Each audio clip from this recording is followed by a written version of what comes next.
Bali pa 2 days na nga pala ngayon yung aking tanim na melon. Chinek ko nga ho pala lahat kung meron na nga ho pala mga sibol. Ay bali wala nga ho pala mga sibol pa yung mga melon. At habang nagkakape ho ako ay chinek ko na nga din ho pala. At kung napapansin nyo nga ho pala sa mga iras ay may mga damo po. Iyan nga ho pala mga iras na yan ay wala nga ho pala mga tanim na halaman iyan. Kaya naisipan ko hong sprayan na lang ho ng pamatay sa damo hanggat wala pa hong sibol yung aking mga melon na tinanim. Para pagkasibol po ng mga melon ay siya namang humamamatay yung mga damong aking in-spray. Dati nga ho pala nung mga bata pa kami ay mano-mano ho namin tinatabas iyang mga damo. Pag di tatabasin at kaya pang araruhin ay pwede naman hong araruhin. Pero ngayon ho ay may mga gamot na hong pang spray para mawala ho yung mga damong iyan. Ay iiwasan lang ho natin tumama ho sa ating mga halaman. Dahil pag natamahan ho yung ating mga halaman ay isa din ho sila sa malalanta o masusunog. Kung mabuhay man ho sila ay sila ho yung mangungulot laang ay hindi ho gaganda ang kanilang mga bunga. At syempre pag ginamit ho natin sa pang-spray sa pamatay ho sa damo yung ating pang-spray ay huhugasan ho natin mabuti iyan. Nung natapos na nga ho pala akong mag-spray ay nanguha na nga ho pala at namitas ako ng aking talong. Ay ang pagkain ho ng talong ay nakakabuti sa iyong buhay para matulungan mo ho yung sarili mong mahalin ako. Ay piro lang ho. Pero napakasarap ho talaga ng talong na iyan. Ay kahit pirito lang at isawsaw mo lang sa toyo na may silit kalamansi ay panaman ay sagradong taubang iyong kaldero. May nabili nga ho pala akong galunggo ay akin lang ho siyang ipipirito. May maipapartner na ho doon sa talong. Ay akin po muna nilinisan yung Gigi at ginilitan pagkatapos ho ay akin naman hong aasnan. Ay alam nyo gana wag daw ho kayo mawawalan ng asin sa bahay. Para sa asin lang ho mapupunta yung alat. Hindi sa buhay mo. Nung naasnan ko na nga ho pala yung Gigi ay kinuha ko na nga ho pala yung mga hinog na kalamatis. At naisip-isip ko ay makapag-sarsyadong Gigi na lang. Dahil hindi naman na ako gagastos sa kalamatis ay makapag-sarsyadong Gigi na lang. Magkakape pala ho muna ako bago nga ho pala ako maggayat ng sibuyas, bawang, saka ho ng siling panigang. Ay hindi naman ho talaga nilalagyan ng siling panigang yan. Ay ako lang ho naglalagay lang ho talaga. Para may pandagdag lasa at anghangga kahit konting anghang lang ay okay na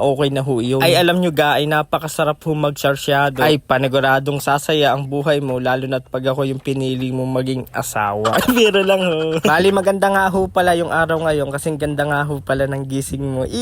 Dahil hindi pa nga ho pala ako nagme-merienda ay minerienda ko na nga ho pala muna itong aking papaya. Ay iyong ibigay nga ang iyong address sa akin na mapadalan na ang iyong inay ng papaya. Nang pumayag na siyang maging akin ka. Biro lang ho. Naggayat na nga din ho pala ako ng talong at yung matitira nga ho pala diyan ay akin nga ho palang itotorta mamayang gabi. Dahil nakakuha naman ho ako ng itlog ng aking mga manok ay yun na lang ho yung aking itotorta. Ay langis na lang ho yung aking bibilin ay may ulam na ho ako mamayang gabi. Ilagay ko na nga ho pala yung talyasi diyan, yung maitim na talyasi ko para makapagpirito na nga ho pala ako ng talong. At pag nag-brown na nga ho pala yung talong ay akin na nga ho palang hahanguin at akin na nga ho isusunod iring Gigi itong galunggong. Bali ang gusto ko nga ho palang luto diyan ay toasted. Bali hindi ko nga ho pala isasama iyan doon sa kamatis o doon sa ating sarsyado mamaya. Dahil mas gusto ko ho kasi nakabukod yung isda. Mas gusto ko ho kasi nakabukod yung isda saka ho yung sarsyado para hindi ho lumalambot yung isda. Nung naluto na nga ho pala yung Gigi, nagisa na nga ho pala ako ng sibuyas, bawang, saka nga ho pala na siling panigang. At nung naluto na nga ho pala, isinunod ko na nga ho pala yung kamatis. At nung nahapkok na nga ho pala yung kamatis, naglagay na nga ho pala ako diyan ng sili, paminta, saka nga ho pala ng iba pang seasoning. At nung malambot na nga ho pala yung kamatis, naglagay na nga ho pala ako diyan ng konting kamatis.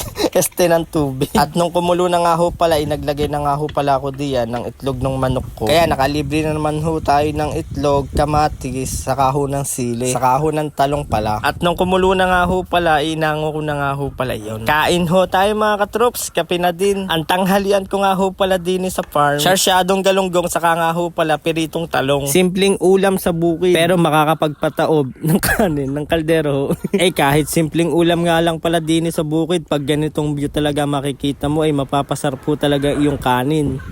Kain. Sabayan mo pang may sariwang hangin at sariwang mga gulay. At kung naghahanap ka nga ho pala ng extra income ay tapusin mo lang ho itong aking video or i-visit mo yung aking Facebook page, Georgian TV. Sa mga susunod na araw nga ho pala i-update ko ho kayo kung tumubo na ho yung ating mga melon. Basta ang mahalaga ho ngayon ay meron akong pagmamahal sa iyo. Ay meron lang ho.